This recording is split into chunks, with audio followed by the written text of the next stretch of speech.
John Hunyadi is revered as a national hero across many nations, including Hungary, Romania, and Serbia.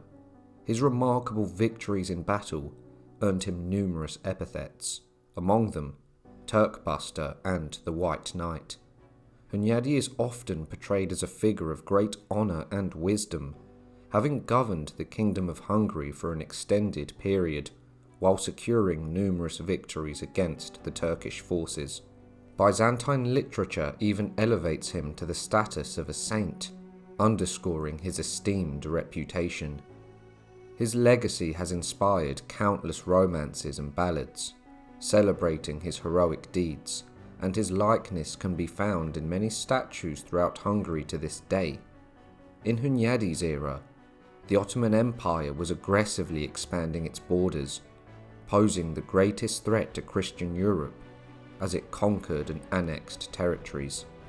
The formidable Sultan Murad II styled himself as the champion of Islam, waging relentless campaigns in a bid to extend his dominion. From humble beginnings, John Hunyadi emerged as a warrior and general, rising to defend Europe against the tide of Ottoman expansion. His story is one of valour and resilience, a narrative that solidified his status as a legendary figure in history.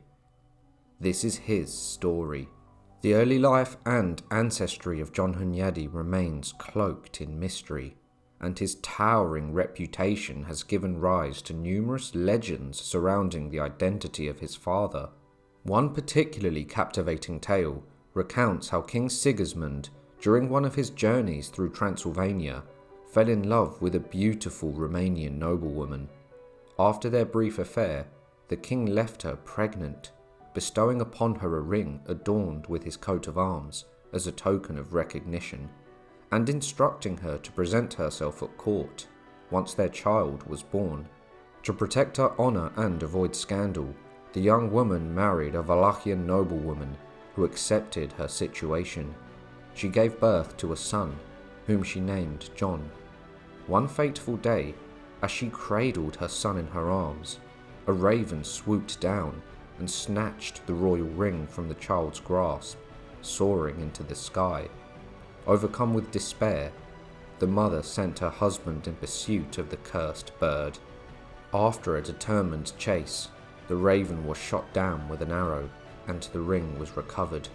As John approached adolescence, his mother took him to King Sigismund's court, where the king instantly recognized him as his son upon seeing the coat of arms ring which he had preserved. This legend beautifully explains the origins of Hunyadi's coat of arms, which features a mysterious raven clutching a ring in its beak. In contrast, historical accounts suggest that John Hunyadi was actually the son of Wojak Hunyadi, a knight who served King Sigismund. The king granted Wojak the estate of Hunyad Castle, along with the surrounding lands, marking the inception of the Hunyadi lineage. The year surrounding John Hunyadi's birth is equally elusive. Some writers claim that Hunyadi was born in the year 1390. However, it is more plausible that his birth occurred between the years 1405 and 1407, as his younger brother was born after the year 1409, making a nearly 2-decade age difference between them unlikely. Furthermore, the precise location of his birth remains a matter of speculation. John Hunyadi's father passed away before February the 12th in the year 1419, leaving John to assume the role as the head of the family at a young age.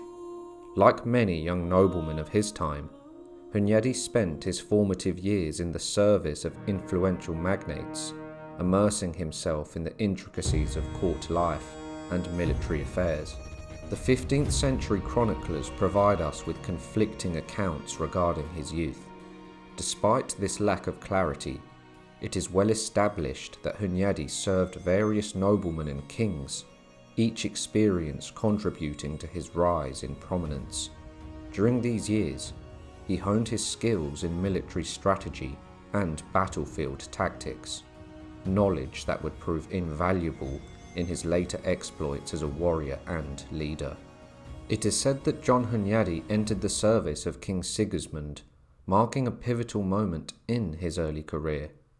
The humanist scholar Andreas Pannonius, who knew Hunyadi personally, noted that he began his journey as a squire in the king's retinue. From the outset, he distinguished himself with his vigour and prowess during military drills, showcasing a remarkable skill that set him apart from his peers. His deep piety was also evident, as he devoted himself to prayer during the nighttime hours in the court chapel, embodying a faith that would guide him throughout his tumultuous life.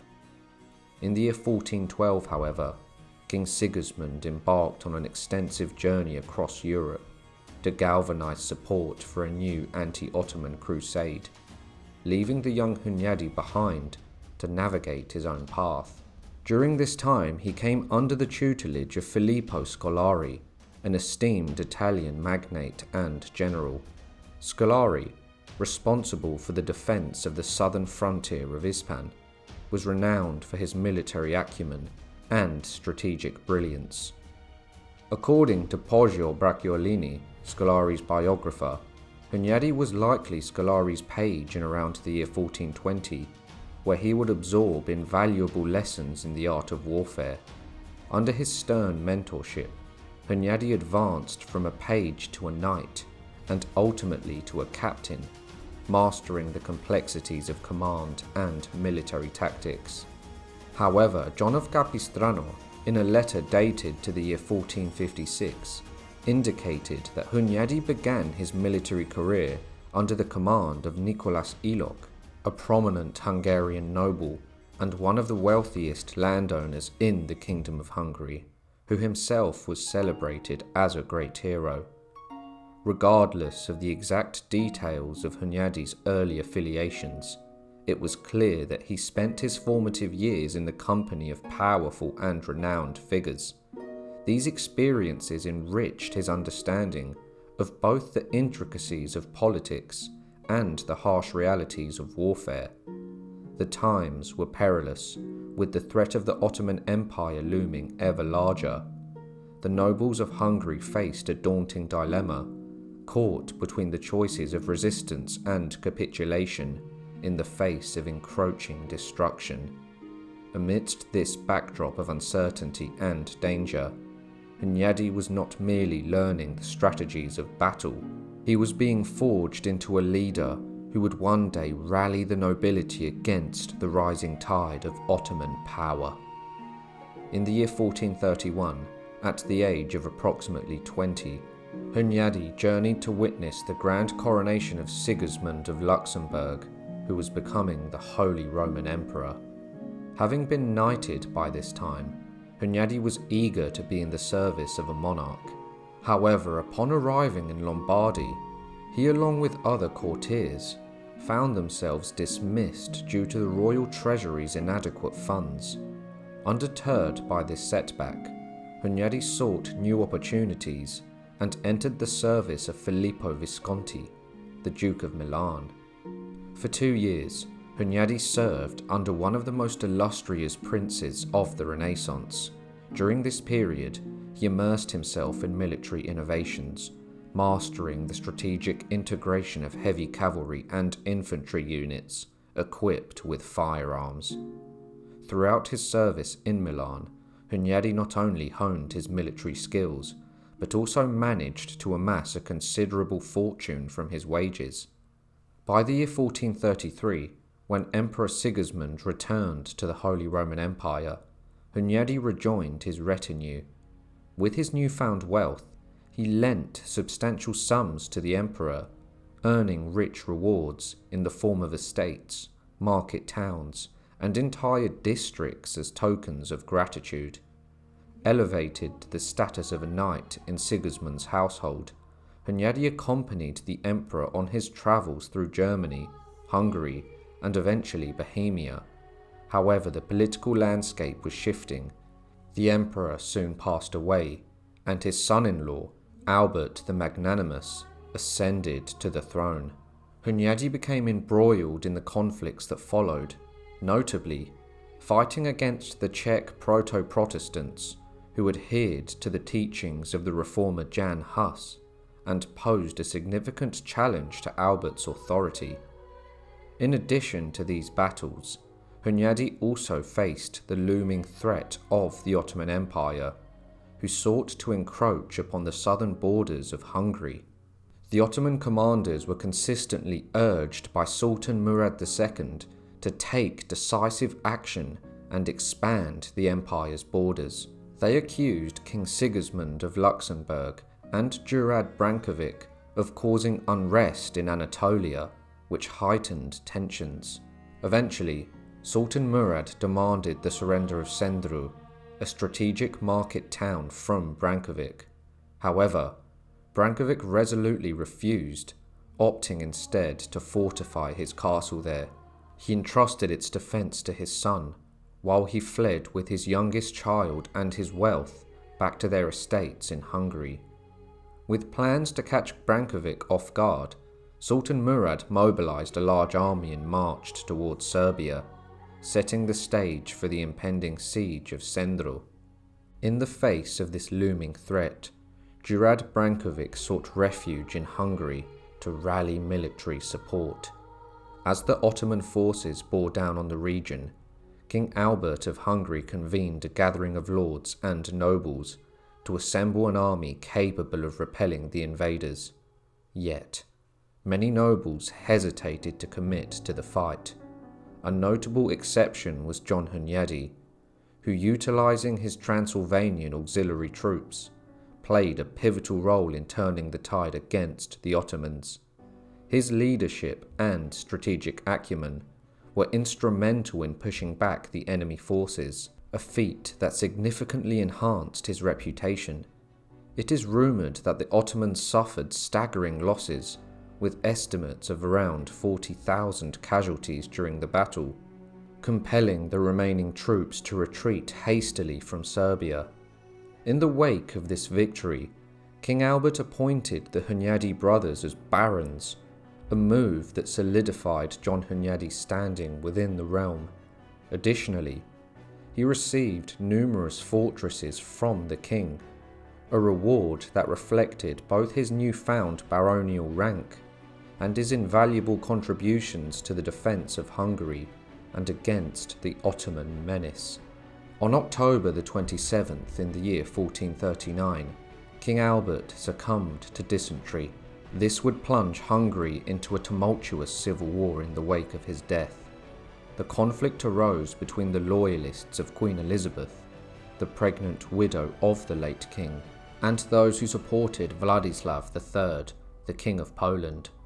Among those who rallied to Vladislav's cause was John Hunyadi, whose allegiance would play a pivotal role in shaping the course of this strife. Hunyadi and his forces emerged as key players in quelling the civil unrest. With remarkable military prowess, he helped to restore order, and in recognition of his contributions, Vladislav appointed Hunyadi and his comrade as joint voivodes of Transylvania. This appointment not only enhanced Hunyadi's status, but also significantly increased his wealth, allowing him to exert greater influence over the region. Hunyadi would take charge in administering Transylvania and overseeing the southern borderlands, positioning him to focus on the crucial task of defending against Ottoman incursions. He established his main headquarters in Belgrade, a strategic location that faced relentless harassment from Ottoman forces in the surrounding areas. Despite the frequent raids and assaults, Hunyadi repelled the invaders, even when some of their raiding parties managed to cross the Sava and Danube rivers. Determined to take the fight to the Ottomans, Hunyadi soon faced one of Sultan Murad's seasoned generals following a failed siege of Belgrade. In the ensuing battle, he strategically relied on his heavy cavalry, which far outclassed the lightly armoured Ottoman horsemen. This tactical approach, honed during his youth under the tutelage of Filippo Visconti, the Duke of Milan, proved effective once again. Though this confrontation was not on a grand scale, Hunyadi's triumph over General Ishak Beg marked a significant moral victory. It demonstrated to both his troops and the broader Christian community that the feared Ottomans could indeed be defeated. In the autumn of the year 1441, Sultan Murad II of the Ottoman Empire announced plans for a significant raid into Hungarian Transylvania, set to commence in March of the year 1442. Early that month, the formidable general Mezid Bey led an army of 16,000 cavalry raiders, crossing the Danube at Nicopolis and advancing northward in a well-ordered formation. This incursion culminated in the Battle of Hermannstadt, where the Hungarian and Ottoman forces clashed. Despite Hunyadi's best efforts, the overwhelming numbers of the Ottoman forces proved decisive, ultimately forcing him to retreat. Following this setback, Hunyadi regrouped his army, determined to strike back. In a bold and selfless act of bravery, a knight named Simon Kemeny exchanged his armour for that of Hunyadi's, hoping to deceive the Turks into believing he was their formidable opponent. Simon planned to launch a frontal assault, while Hunyadi manoeuvred around Mezid's army to execute a surprise attack.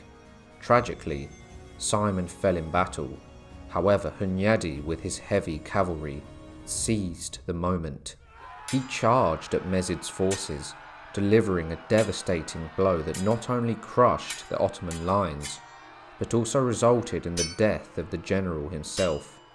This episode underscored Hunyadi's tactical brilliance, unwavering determination, and his refusal to yield in the face of adversity.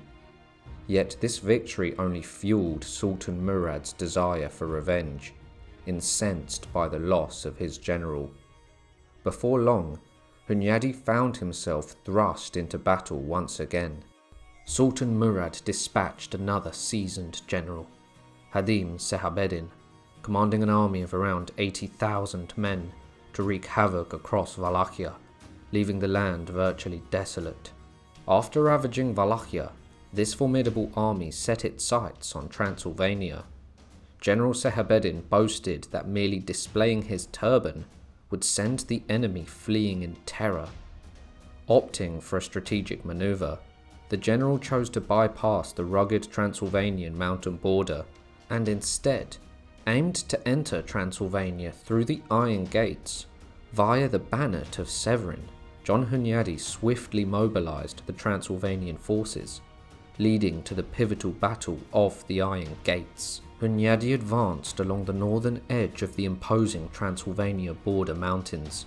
His mission was clear: to block the imminent Ottoman invasion of Transylvania and Hungary, even if it meant engaging in a battle that would decide the fate of his homeland.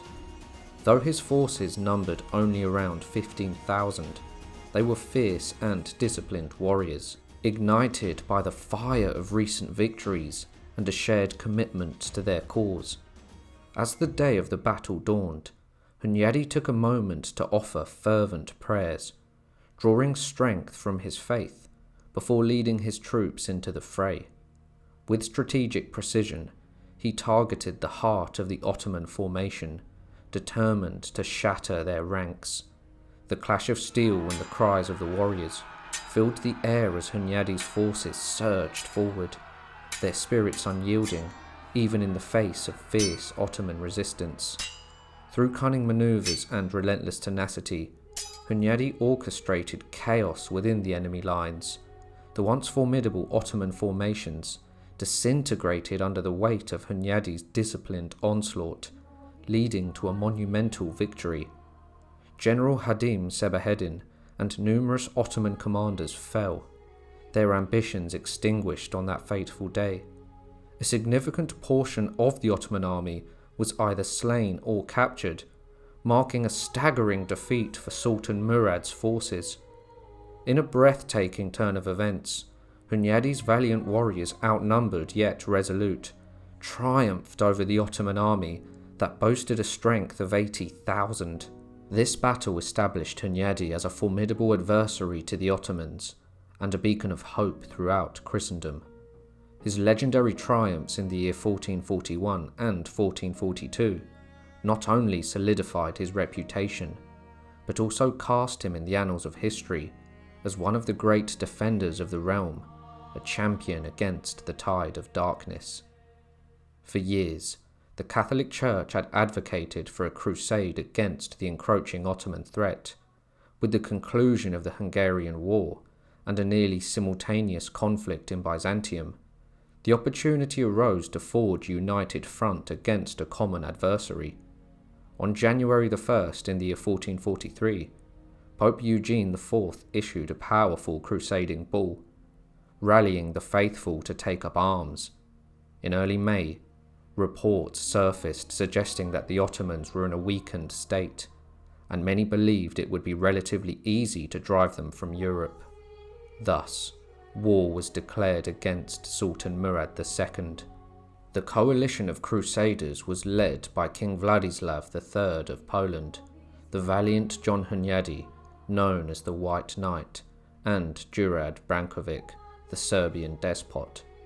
This alliance would see numerous battles unfold, culminating in the fateful clash at Varna. Before the battle, Hunyadi famously declared, "To escape is impossible, to surrender is unthinkable." At just 20 years of age, King Vladislav III was a young man filled with ambition and a desire for glory. Eager to prove himself, he led a charge of 500 Polish knights against the heart of the Ottoman forces, intent on capturing Sultan Murad himself. The bold assault aimed to overrun the Ottoman infantry, and for a fleeting moment, it appeared that victory was within reach. However, tragedy struck just before Murad's tent, when Vladislav's horse fell into a concealed trap, or was struck down. In that critical moment, the young king was slain and beheaded, a devastating blow to the morale of the coalition. The remaining cavalry, witnessing their leader's brutal fate, quickly became demoralized and fell to the overwhelming might of the Ottoman forces. In the aftermath of the chaos, Hunyadi fought desperately to recover the king's body, but his efforts were in vain. He could only orchestrate a retreat for the remnants of his army, which had suffered catastrophic losses, leaving them virtually annihilated. Neither the head nor the body of King Vladislav was ever recovered. Hunyadi narrowly escaped the battlefield, clinging to life as he made his way toward the Danube. Yet, fate dealt him another cruel blow when he was captured by Vlad Dracul in Wallachia, imprisoned as a safeguard against Ottoman retaliation, or perhaps for a hefty ransom.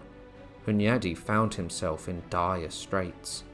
His release came only after loyal Hungarian nobles threatened Vlad Dracul with a campaign against him, demanding the warrior's freedom. With the fall of Vladislav III and Hunyadi's imprisonment, the tide of war shifted decisively in favour of the Ottomans. Sultan Murad had achieved a monumental victory, reinforcing his dominion over the region and casting a long shadow over the hopes of Christendom. Following the tragic death of Vladislav, the King of Poland and Hungary, the lords and noblemen of the realm convened to make a momentous decision.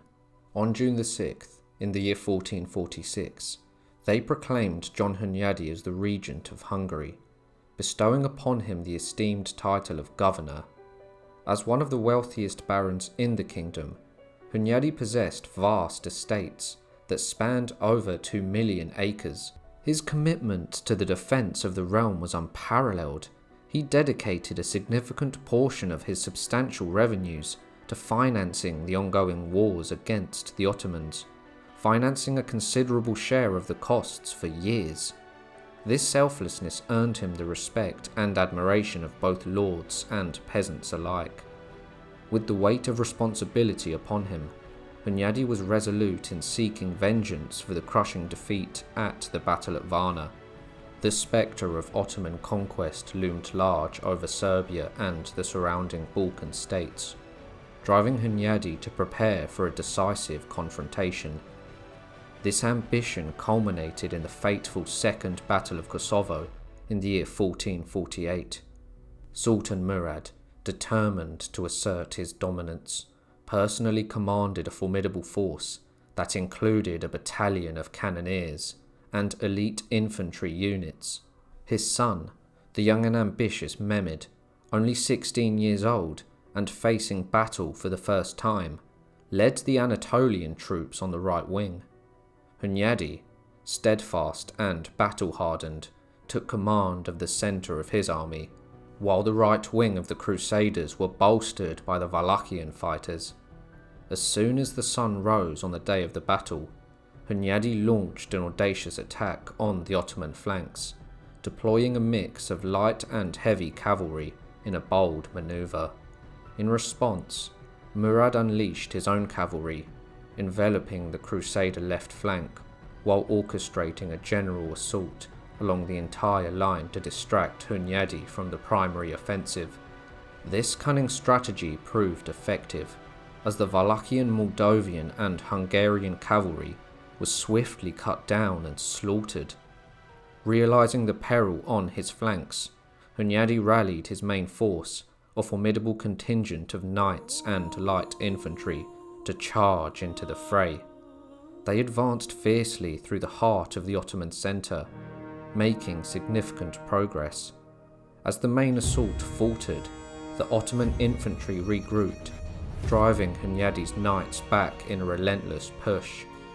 The light cavalry, now bereft of their knightly support, found themselves overwhelmed, and much of the Crusader army was forced to retreat to their camp. On October the 20th, as the tide turned further against him, the Wallachians, tempted by promises of favourable terms from Murad, deserted to the Ottoman side, leaving Hunyadi defenceless. Once again, Hunyadi narrowly escaped the battlefield, his forces reeling from yet another crushing defeat. This setback severely weakened his position, prompting him to resign from his office as the voivode of Transylvania. Hunyadi would also resign from his post as the Regent of Hungary. Though he had fought valiantly, the shadows of despair loomed large over his ambitions, a testament to the relentless tide of war that threatened to engulf the land. In the year 1451, the winds of fate shifted dramatically as Murad II succumbed to illness, leaving behind a legacy marked by conquest and ambition. He was succeeded by his son, the young and ruthless Mehmed II, whose aspirations knew no bounds. With an insatiable hunger for expansion, Mehmet set his sights on the impregnable walls of Constantinople, the cradle of Orthodox Christian civilization. This seemingly unattainable fortress, which had withstood the test of time, would soon fall under his relentless assault. The conquest of Constantinople not only marked the end of the Byzantine Empire, but also earned him the illustrious titles of Mehmed the Conqueror, the Sultan of Two Lands, and the Khan of Two Seas. For many in Europe and the Balkans, this event felt like the extinguishing of hope. With Constantinople now the heart of the Ottoman Empire, the ambitions of Mehmet surged, propelling the Ottomans to seek further dominion over Europe. Among their targets was Belgrade, a strategically vital fortress city, positioned at the convergence of the Danube and Sava rivers. Belgrade represented a crucial gateway for Ottoman advances into the north, and its capture would herald a new chapter in the Ottoman campaign. The expansionist fervour of the Ottomans posed a grave threat to the stability and security of European states, igniting a united effort to resist the encroaching tide. At this pivotal moment, Hunyadi had recently relinquished the role as Regent of Hungary to the newly crowned King Ladislaus V, who had come of age. Yet Hunyadi's spirit remained unbroken as he prepared to defend the realm against the looming Ottoman threat. As the formidable forces of Mehmet approached Belgrade, Hunyadi dedicated his considerable wealth to fortifying the city, transforming it into a bastion of resistance. Historical accounts suggest that Mehmet's army boasted numbers as high as 160,000, though more recent estimates range from 60 to 70,000, a monstrous horde that seemed insurmountable compared to Hunyadi's own forces of around 40,000. Despite being outnumbered, the defenders of Belgrade relied on the strength of their fortress. Perched atop a commanding hill, the fortress was an architectural marvel, designed with an elaborate series of defences. It featured 3 lines of fortifications: the inner castle, which housed the royal palace, a vast upper town complete with military encampments, 4 imposing gates, a double wall, and the lower town, which centred around a grand cathedral, and a bustling port along the Danube. This intricate design fortified the city against the overwhelming Ottoman forces, and Hunyadi prepared to rally his men for the climactic battle that would determine the fate of the region. The Ottoman fleet, a formidable armada of warships, soon encircled the city of Belgrade, intent on cutting off its vital food supplies and provisions. In response to this pressing threat, John Hunyadi, the city's valiant defender, sought to secure a river passage that would allow for the transport of essential supplies to bolster their garrison. On July the 14th in the year 1456, he orchestrated a daring assault on the Ottoman fleet, engaging in a fierce battle that raged for 5 hours upon the waters of the Danube. Through Hunyadi's skilled leadership and the bravery of his forces, the naval blockade was broken. The Hungarian defenders sank 3 large Ottoman galleys and captured 4 vessels, along with 20 smaller boats. This decisive victory not only crippled the Sultan's naval power, but also enabled Hunyadi to transport reinforcements and much-needed food supplies into the city, thereby strengthening the resolve of the fort's defenders. Enraged by this setback on the Danube, Sultan Mehmet unleashed a relentless barrage upon the city walls, commanding his cannoneers to rain down destruction in preparation for a final offensive. The defenders of Belgrade, undeterred, responded with their own cannon fire, managing to strike down the Ottoman general Karaka Pasha with a well-aimed cannonball. Despite the defenders' fierce resistance, the continuous bombardment eventually led to several breaches in the fortress walls, allowing the besieging Ottoman forces to flood into the city and commence their assault. In this critical moment of the siege, Hunyadi demonstrated remarkable ingenuity and resolve. He ordered his men to gather tarred wood and other flammable materials, igniting them to create a formidable wall of flames. This fiery barrier effectively separated the elite Ottoman troops who had infiltrated the city from their comrades attempting to breach the upper town. In the ensuing chaos, the battle began to sway in favour of the Christian defenders, who fiercely repelled the assault from outside the walls. Those Ottoman soldiers trapped within the city faced a grim fate, as they were systematically massacred, while the invaders trying to penetrate the upper town suffered devastating losses. Seizing the opportunity, Hunyadi launched a desperate charge out of the fort, aiming to capture the cannons from the Ottoman encampment. The Christian counter-offensive gained ground, pushing back the Ottoman troops and reaching the very heart of their camp, seizing their artillery in a bold manoeuvre. At this crucial moment in the battle, one of Mehmet's generals urged him to abandon the battlefield for his safety, but the Sultan, steadfast in his resolve, refused, declaring that retreat would be a sign of cowardice. Driven by the urgency of the moment, Mehmet joined his soldiers in the fight, personally slaying many enemy combatants before sustaining an injury that forced him to withdraw from the fray. The sight of their Sultan battling alongside them boosted the morale of the Ottoman troops, enabling them to regroup and push the Christian forces back out of their camp. Though the Ottomans had successfully resisted a complete rout, the toll of the relentless combat had left their army significantly weakened, rendering them incapable of continuing the siege. In light of these circumstances, the Ottoman War Council convened and made the difficult decision to abandon their efforts to capture Belgrade, signalling a momentous victory for Hunyadi and his defenders.